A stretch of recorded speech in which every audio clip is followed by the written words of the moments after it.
Today on Fear and Greed, two of the country's biggest companies report profits, and one pleases while the other disappoints. Prime Minister Anthony Albanese is cautiously optimistic that the Trump administration won't levy tariffs on Australian steel and aluminium, and get ready for more expensive bananas and sugar. Plus, Aussie Post does a deal to open more bank branches in the bush, and consumers and businesses are slightly less grumpy than they were at the end of last year. Welcome to Fear and Greed, daily business news for people who make their own decisions. It is Wednesday, the 12th of February 2025. I'm Michael Thompson, and good morning, Sean Aylmer. Good morning, Michael. Sean, the main story this morning, two of the country's biggest and arguably least understood companies outside financial markets reported yesterday, and one was poorly received and the other one was well received. We'll start with CSL. CSL's share price fell 5% yesterday after the Blood Plasma Group announced a solid result but said lower vaccination rates in the US hurt first half sales for its vaccination business. CSL is Australia's third biggest company. $126 billion is what it's worth, behind Commonwealth Bank and BHP. It ran really hard in the decade pre-COVID, struggled because, of course, the services it was offering basically closed down, and it's never fully recovered. In fact, it's down. CSL share price is down 8% in the last year, while the market's up 12%. A lot of its operations are in the US. It has three main businesses. The first one, CSL Behring, which is a blood plasma collections group. It's going pretty well. 2/3 of revenue comes from that business. Margins have been squeezed as CSL has had to pay more to attract blood donors in the US. Been a bit of a problem, but generally that business is okay. Second business, Seqirus, provider of vaccinations. Not so good when your biggest market is the US and the new boss of health in the US is an anti-vaxxer. Problem there. The third part, Vifor, is an iron deficiency business. It's only been owned for 2 years. Finally, there are some signs of improvements with sales up there, but it hasn't been a good business thus far. So plenty in CSL's results yesterday to worry analysts. Sean, the other company is Macquarie Group. It gave a quarterly update, and the financial behemoth said that things are on track with earnings in its asset management business, offsetting lower earnings in other parts of the business, those parts that are reliant on global markets and commodities trading. Now, I defy anyone, including the CEO, Shamara Wickramanayaka, to fully explain in English what Macquarie does. It seems to have its finger in all sorts of pies, and that's actually what Ms. Wickramanayaka was talking about yesterday. It said it has so many different businesses that diversity means it actually will perform well no matter what the economic cycle. Yesterday, there was a lot of attention around its green assets. So it's selling a European solar energy developer and an offshore wind developer. Now, Ms. Wickramanayaka said she wasn't concerned about the company's green assets in the US, given the Trump administration's lack of enthusiasm for such assets. She says if some of these assets take longer to sell, then they're closer to production and worth more. Point of this story is it's incredible how Donald Trump and the administration, what he has said in the last 3 weeks, has affected companies like Macquarie Bank. All in all, the share price closed up 2%. Those analysts who argue that they do know what's going on inside the walls of Macquarie Bank thought it was a pretty good result. Sean, I was just, while you were talking just then, I was thinking about what you said before about the blood donors in the US. And it always feels so strange, doesn't it, that donors in the States are paid for these, and that's actually a cost to CSL that they need to factor into this, because it's just not something that happens in Australia. So it feels entirely foreign to us. And I was just looking up to see how much it costs. And so for blood plasma, for instance, payments can range between $30 to $80 per donation. It's a fairly sizable whack. That's a lot of money. Yeah, certainly is. Anyway, just a little bit of bonus info there for you today, Sean. The local market. We've talked about CSL. We've talked about Macquarie. What about the rest of the ASX? Plenty of results. We'll come to a couple more in a moment. The S&P ASX 200 initially rose and then spent most of the rest of the day falling. finished pretty much unchanged, 8,484 points. Broadly, a good day for industrials and tech companies, not so much for energy and healthcare stocks on the back of that CSL result. Gold hit a new record yesterday, so some of the gold companies did very well. It's not quite at that $3,000 an ounce figure, but it's getting very, very close. And lithium stocks fell back after news that a major lithium producer in China had restarted operations. Liontown Resources, big lithium producer here, it was down 9%, the worst of the top 200.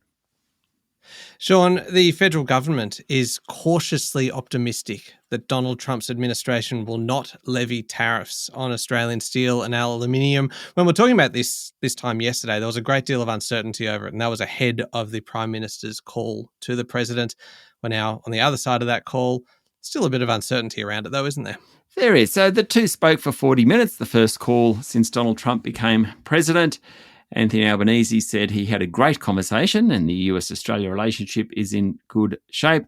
Donald Trump told reporters he was considering a carve-out because Australia is one of the very few nations with which the US has a trade surplus. He described Anthony Albanese as, I quote, a very fine man. He then went on to highlight the fact that the reason Australia has a trade surplus, as in we spend more money in the US than the US does in Australia, was because Australia buys planes, particularly Virgin and Qantas from Boeing. That helps our the trade balance there, at least in Donald Trump's eyes. Mr. Albanese said he pushed that trade surplus line. He also talked about bilateral defence and security relations between the two, the fact that there's a bilateral free trade agreement. They agreed to say that an exemption is under consideration. We're not there yet. And certainly Donald Trump, in signing in a new tariff yesterday, cancelled exemptions and duty-free quotas for other major suppliers like Canada, Mexico and Brazil. But the PM is just a little bit cautiously confident, shall we say. Yeah, I like that.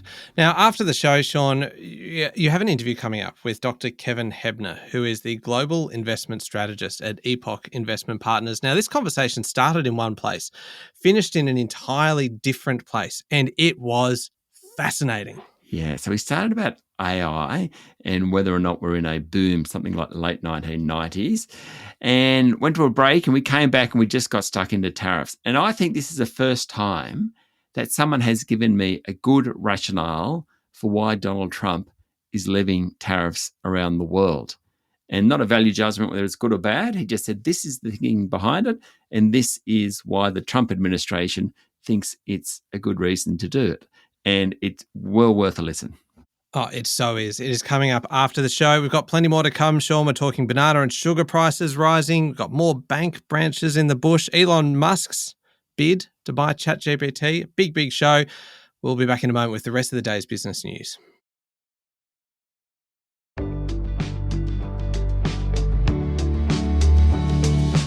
Sean, banana and sugar prices are set to jump on the back of the North Queensland floods. Treasury estimates that up to 20% of Australia's banana crop could be affected by the disaster, the rain that we've had in recent weeks. There's also damage to road networks that's hurting supply chains. Jim Chalmers, the Treasurer, said the flood-affected region accounts for about 4% of agricultural production in Australia.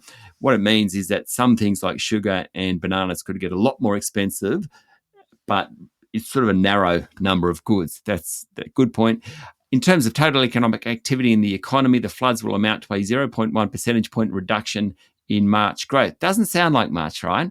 But we only grew 0.8% last year, so 0.1 percentage point is quite a bit. Sean, just quickly on bananas, over the weekend we received a note from Buster, who listens to Fear and Greed. He works and lives in far north Queensland, and this was fantastic.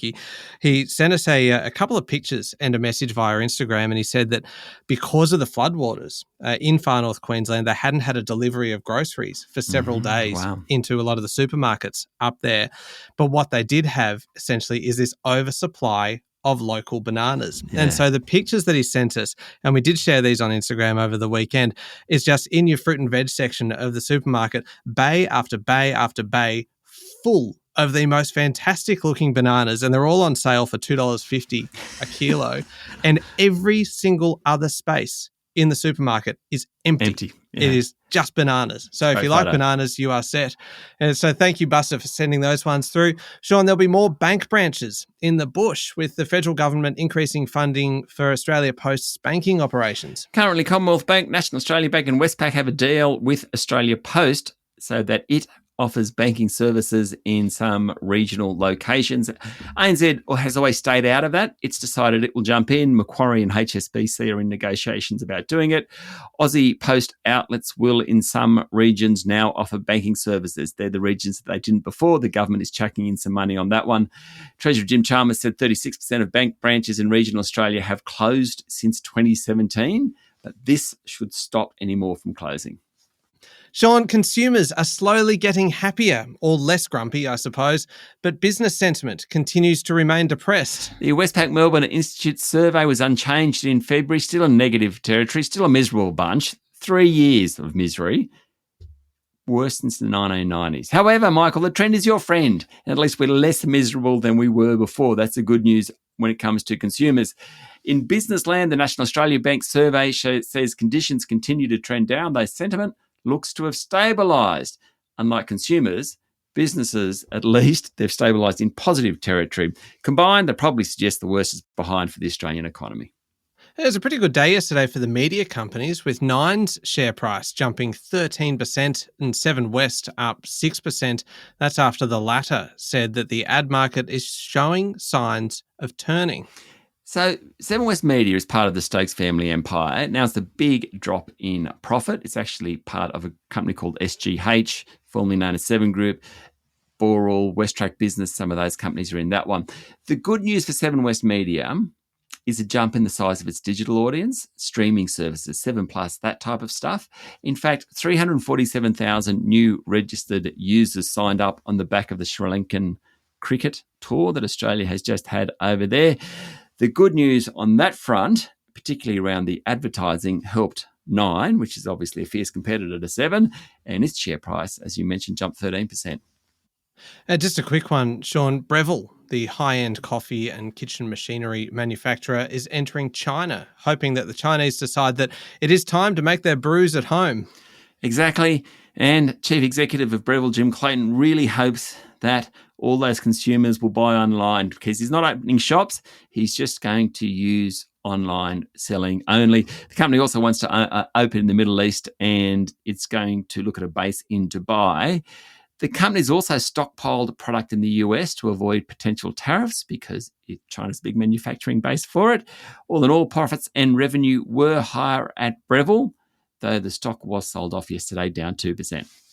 Turning to international news now, and I mentioned this one earlier, a consortium of investors led by Elon Musk is offering $97 billion US, what's that, about 155 billion Aussie, to buy the non-profit company that controls OpenAI, the organisation behind, of course, ChatGPT. Yes, look, it puts two very fierce rivals against each other, Elon Musk and OpenAI CEO Sam Altman. Now, those two actually co-founded OpenAI as a charity in 2015. Musk left the company in 2019. OpenAI has created a for-profit subsidiary. It's meant that it could raise money from Microsoft and others. Now, Altman is in the process of turning the subsidiary into a normal traditional company, spinning out the non-profit group, according to the Wall Street Journal. Musk and his crowd have come and made the offer. Afterwards, Altman posted on X social media platform, I quote, "No, thank you, but we will buy Twitter for $9.74 billion if you want." Now, of course, Musk paid $44 billion for it. So they're having a good crack at each other. Oh, I love that it happens very, very publicly. Last one, Sean. Egypt has told the US that Arab states reject US President Donald Trump's widely condemned plan to displace Palestinians in Gaza and take control of the territory. There was a meeting in Washington. The Egyptian foreign minister stressed the importance of expediting Gaza's reconstruction while Palestinians remain there. The US State Department released a statement reiterating the importance of close cooperation between the countries in the region. Meanwhile, President Donald Trump said the ceasefire agreement between Israel and Hamas should be cancelled on Sunday if Hamas doesn't release all the remaining hostages by then.